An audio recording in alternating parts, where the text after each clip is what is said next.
Ignition sequence starts. 6, 5, 4, 3, 2, 1, 0. Liftoff. We have a liftoff.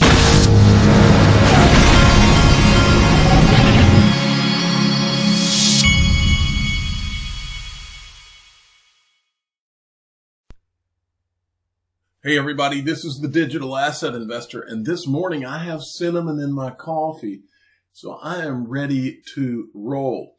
Now, yesterday, David Schwartz was in the Blockchain 50 Symposium. I think this was done by Forbes, and I have to be honest, I was in there and I almost fell asleep, and so I left. But lucky for me, the cryptic poet did not fall asleep. And so there was one section he caught with David Schwartz that I thought was interesting and you should see. So thank you, Cryptic Poet, for not falling asleep in this blockchain conference. So here we go. And maybe, David, we can start with you, just given the fact that DeFi is such a rage right now and it's sort of decentralized financial applications, payments, et cetera. I mean, that can be the lowest hanging fruit. I know Ripple Ledger is built on top of open source software, XRP Ledger. So maybe you're a good place to start. I think that if we want to have customers, they have to have great experiences. And customers want different things. They're in different countries. Some of them are underbanked. Some of them are overbanked. Some of them want to get revenue. Some of them have local currencies that they don't like. They want exposure to the dollar. Some of them, they want all these different things. And I think it's instructive to look at the internet. Like, why is the internet so great? Because whatever you want, it has it. It offers a broad array of things that are like whatever you want, like the internet's going to have it somewhere.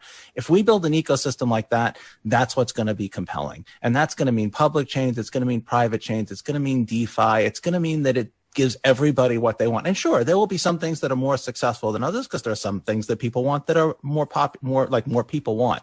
But like, that's the ecosystem we want. We need a regulatory environment that's friendly to an ecosystem like that. We need interoperability so that people can hold the assets they want and aren't stuck in a corner.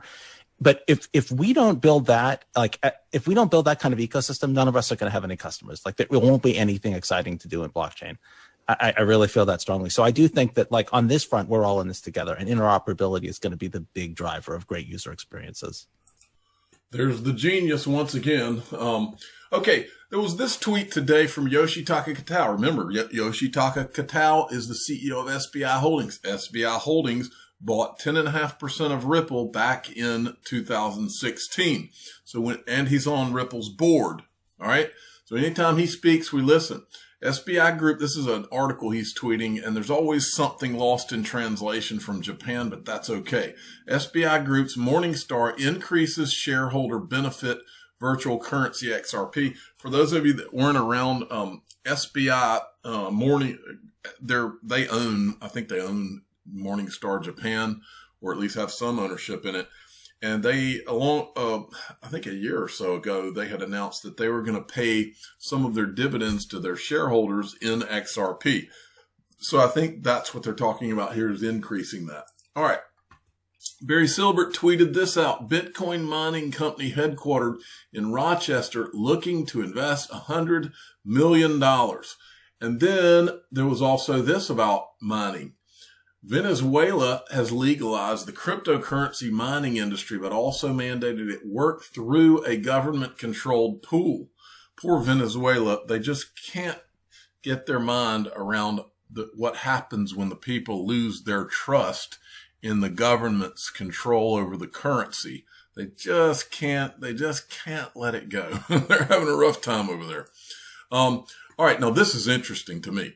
X Lighting the Way had sent me this. Will fractional reserve banking be a thing of the past in the new digital economy? I think it will be, because here's a tweet from Michael at VAL5 Links.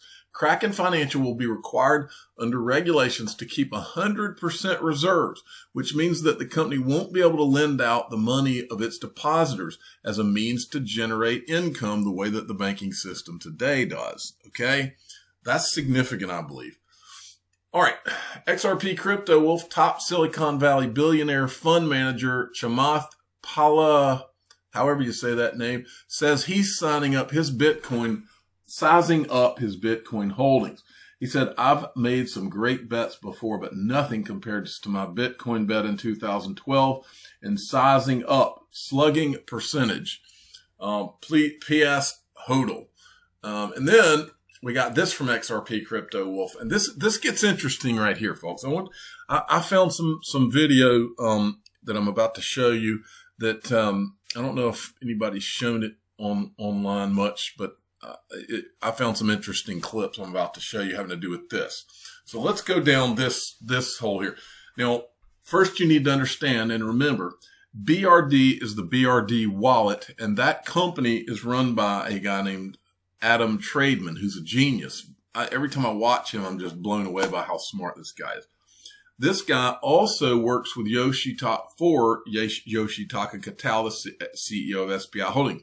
Yoshitaka Katal made him the CEO of SBI Ripple Asia. So Adam Trademan wears several hats. He runs at least 2 or 3 companies that I'm aware of.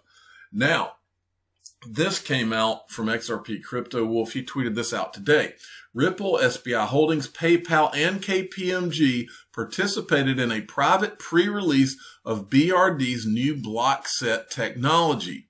BRD new initiative Blockset is a B2B blockchain compliance for cryptocurrency companies, financial institutions, and government agencies.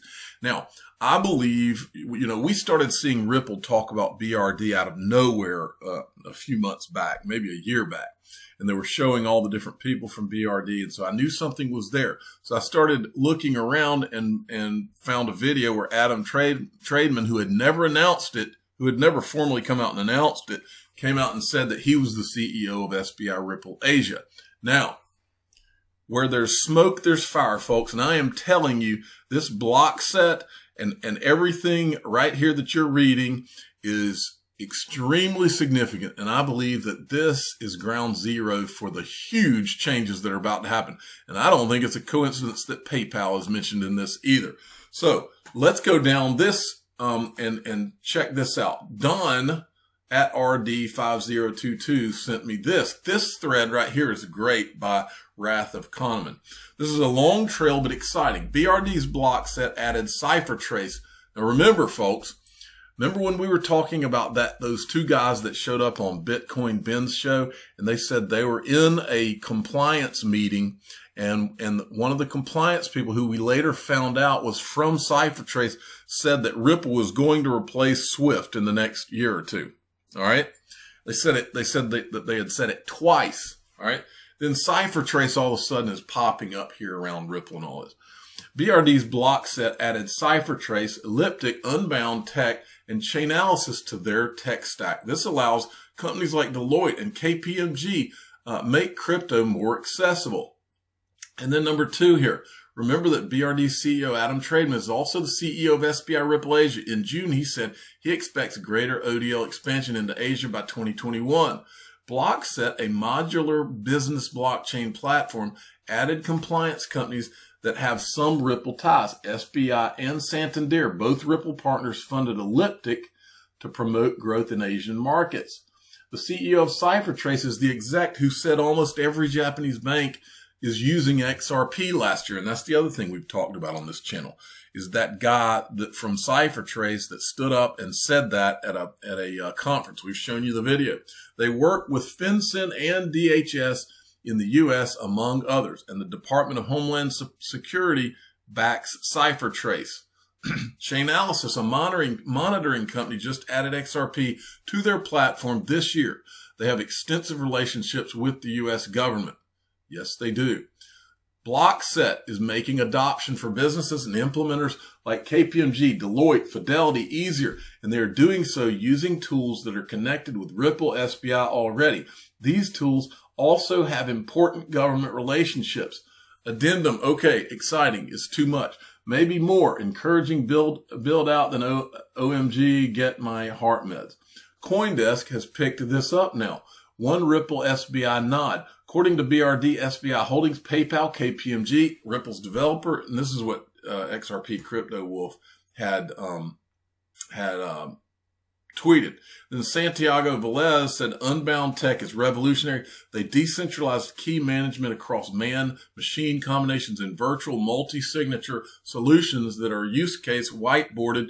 Amazing tech that will put most crypto custodians out of business, used by Japanese exchange Liquid. Now, this is the website for Blockset that I've shown you before. Now, to most of the people listening to me, including myself, when you start delving deep into Blockset and how this works, we fall asleep, our eyes glaze over because we don't understand all of the technical aspects of this. Well, you're in luck, because if you're like me, a good 1 minute, 30-second cartoon makes it a little easier for those of us that are not techies to get our mind around these things. I'm going to play you BRD's little cartoon that they put together. Then I'm going to show you a video I found where Adam Trademan is talking about all of this.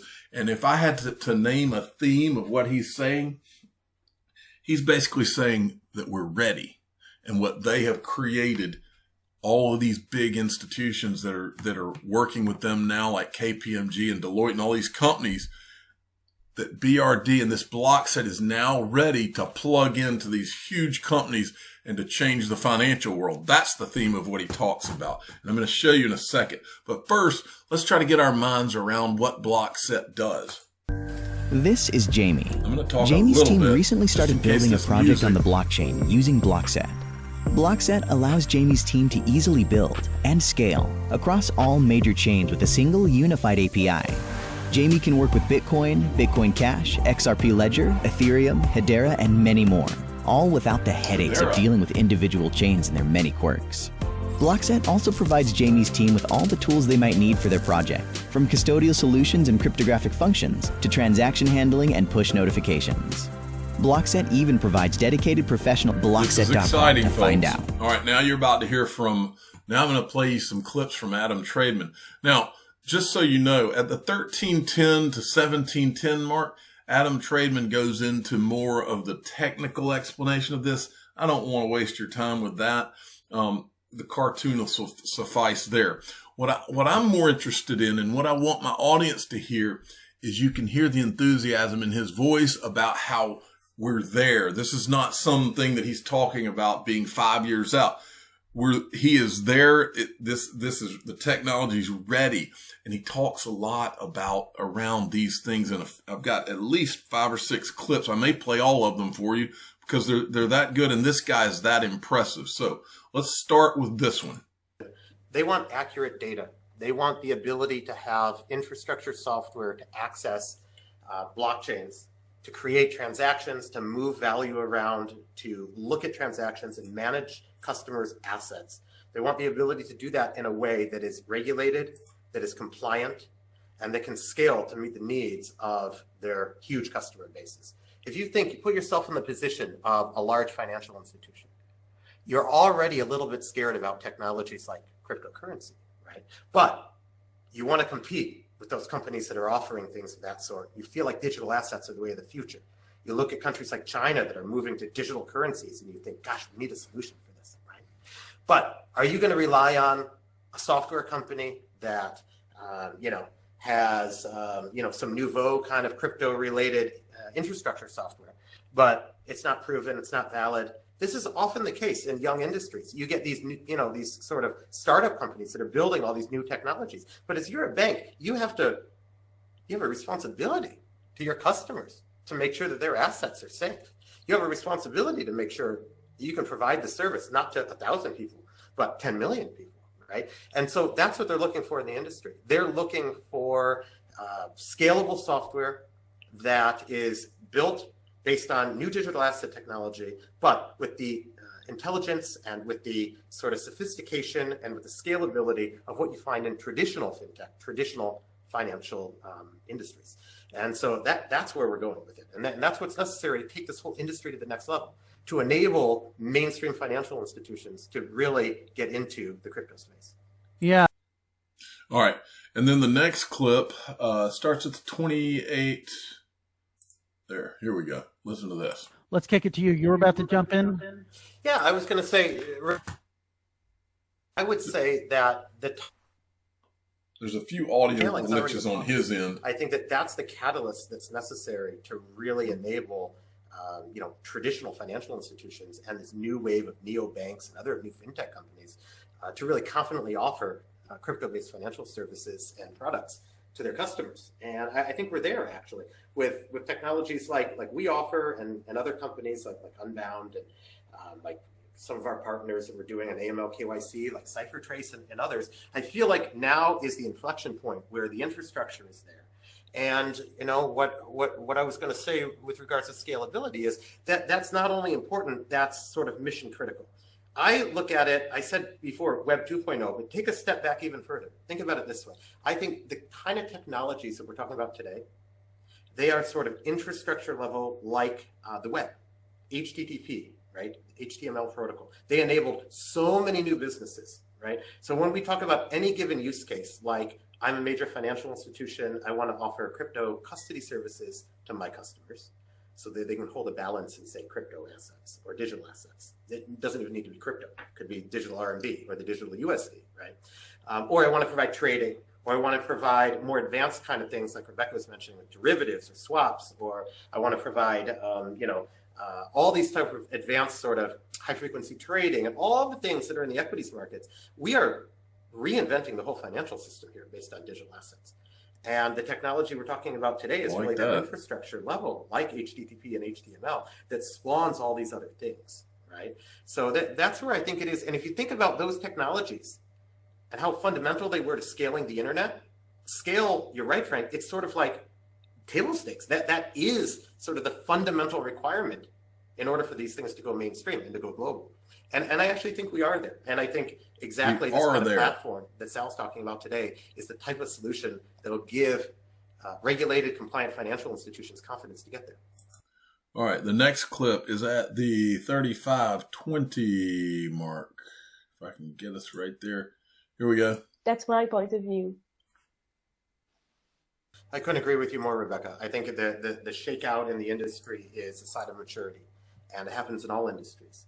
And it means that the companies that are successful are the ones providing the value and providing the scalability. And I think there's a lot of value in companies coming together, like ours are, in order to provide an overall platform and solution.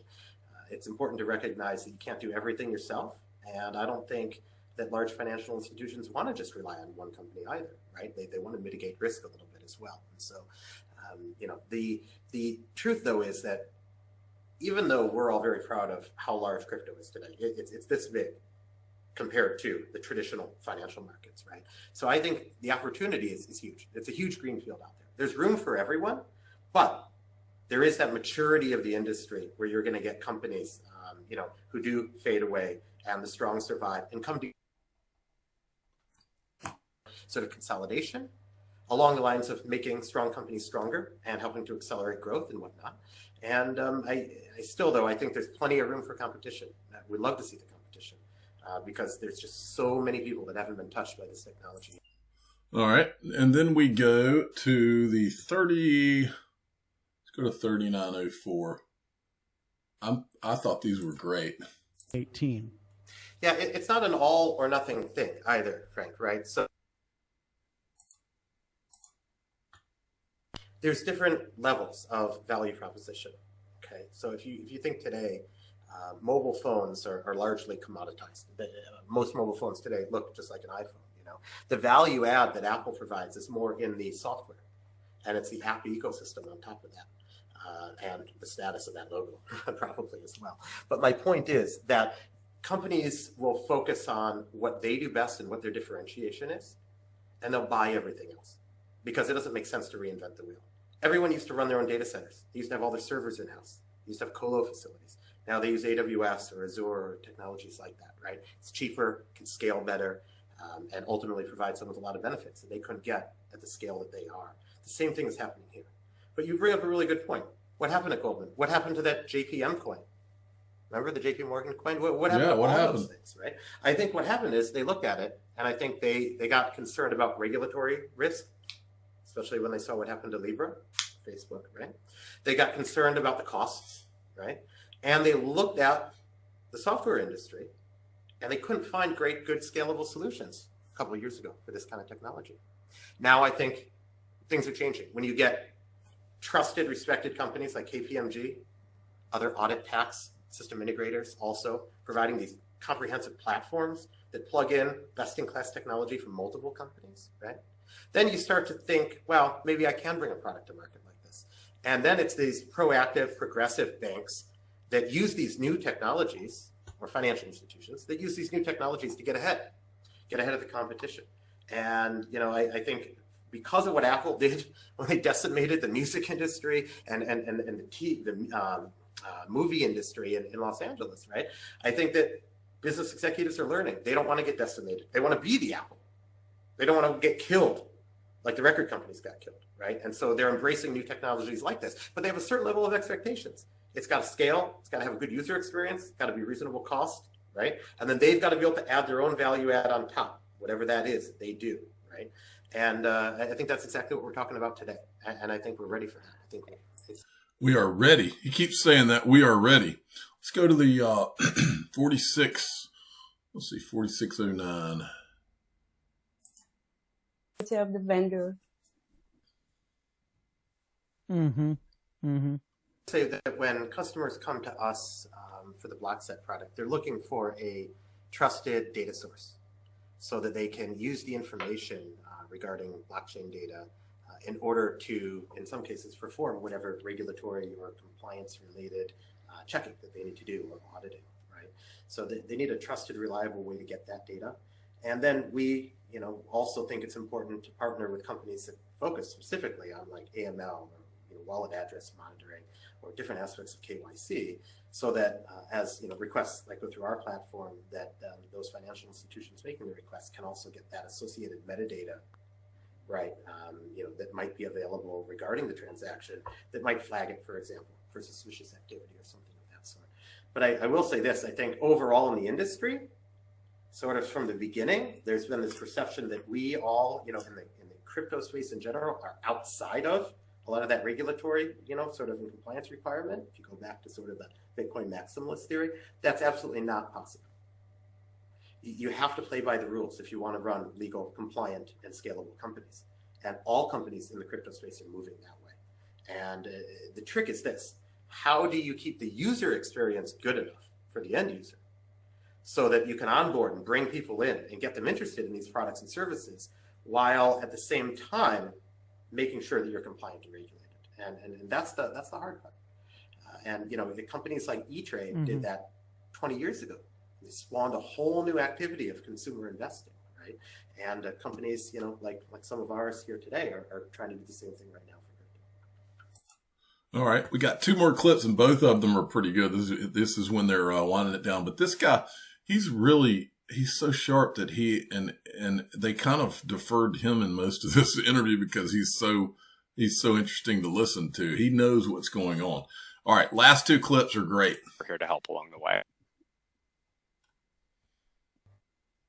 I'll just add to that. I would say two things. One, it's an important part when you're defining a new product as a financial institution to consider these, licensing, regulatory, jurisdictional issues and requirements, whether it be a state-by-state basis or a country-by-country basis. So you've got to factor that into the product requirements. In addition to that, then your platform that you choose has to have kind of a layer, if you will, right, to kind of handle each of these different things. Now, the good news is that those technologies are now available. Those are some of the technologies we're talking about today. They haven't been available, for a long time.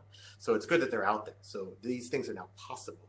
And then from the perspective of the clients of companies like ours, I'd say there's good news and bad news overall, right? And the bad news is that they've got to deal with this, and it's got to be factored in, as I just said. But here's the good news: they've been doing this for a long time. These same issues existed in fiat; they existed with equities. It's always local government, state, or national government specific, and they're very used to doing that. And so it's not worse. In fact, it's actually better because they're comfortable with those sort of restrictions. They're comfortable with how to operate legally, audit, tax, all that kind of stuff, right? And they know what they're doing. So this fits into that paradigm that they're comfortable with. And now software is available to help enable that for these kind of new digital asset technologies. All right, and the final clip is at the 5630. Let's get to there. Our intricate and must be explained, and that this is an upcoming paradigm shift. So I'd be interested to get everyone's hot take on that. I'll start, Frank. I would say this. So it's a Sure. really sort of leading question in so much as, are there real customer pain points and use cases for this stuff? Right? I mean, that's what we're really getting at. And so I look at real business opportunities in that mindset. A really great example of someplace that digital assets are being used right now is in remittance. I wonder what he's here talking in Tokyo, about. where I am right now, there's tens of thousands of immigrants every day who are hourly workers here in Japan who send money back to their countries in Southeast Asia or other places around the world. And using certain kinds of digital asset technologies, we don't have to get into the details of the companies and everything else. That's a real use case. We know. And that really happens, right? And so, and some of that technology happens to use our product. But it's less about the products, right? It's more about, I think the real question maybe that is being asked is there a value proposition to use digital assets for the end user or for the actual customer, right?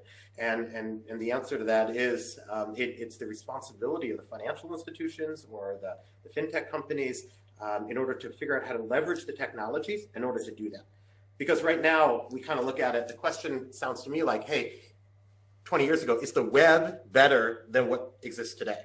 Or is email better than postal mail, right? Well, the web is better than what we have today. Now, the definition of disruptive technology is not that it makes something better, it's that it makes the old system irrelevant, right?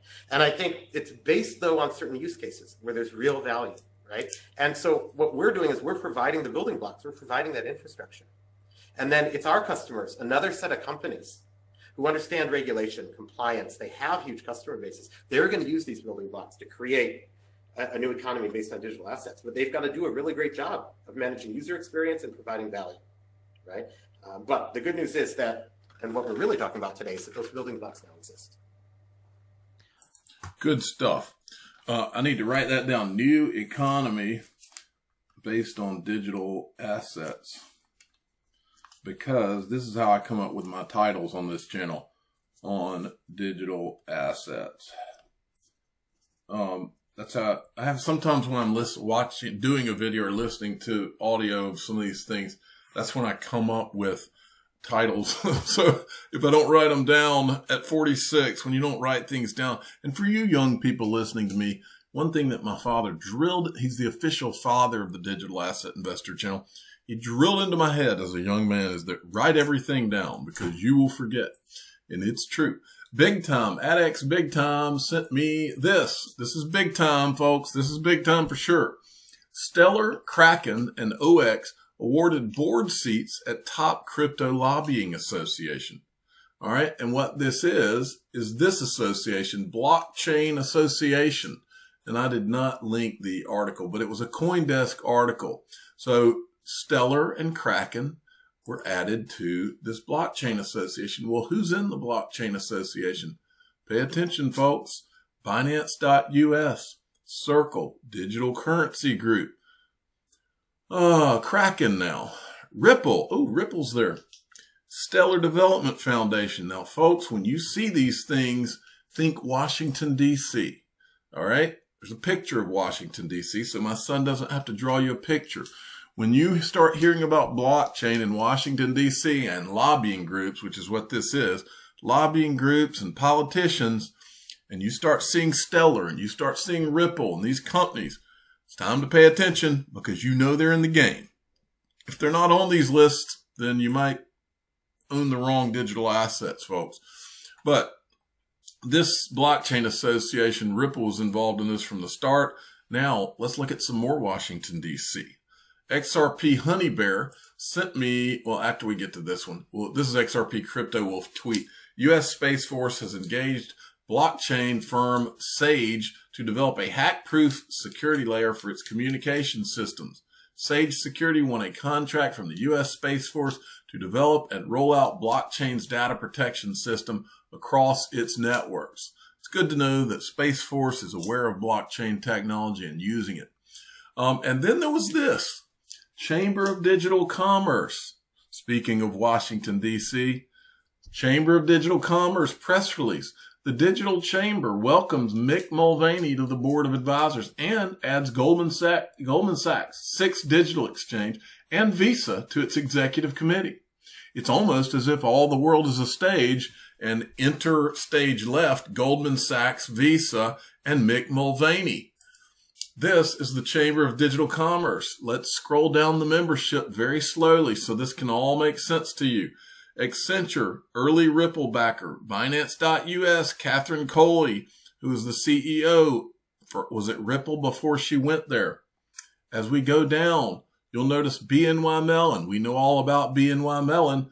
Deloitte, Digital Asset. This is where Blythe Masters, she started that, came from JP Morgan. DTCC, all the money. Fidelity, IBM, which backs Stellar. Hedera Hashgraph, I've told you they're in the game. There's Goldman and the boys. Gemini, the Winklevoss brothers. JP Morgan, KPMG, who just partnered with the BRD wallet from that video I just showed you. SDX, Ripple. Look at all the people, folks. Wells Fargo.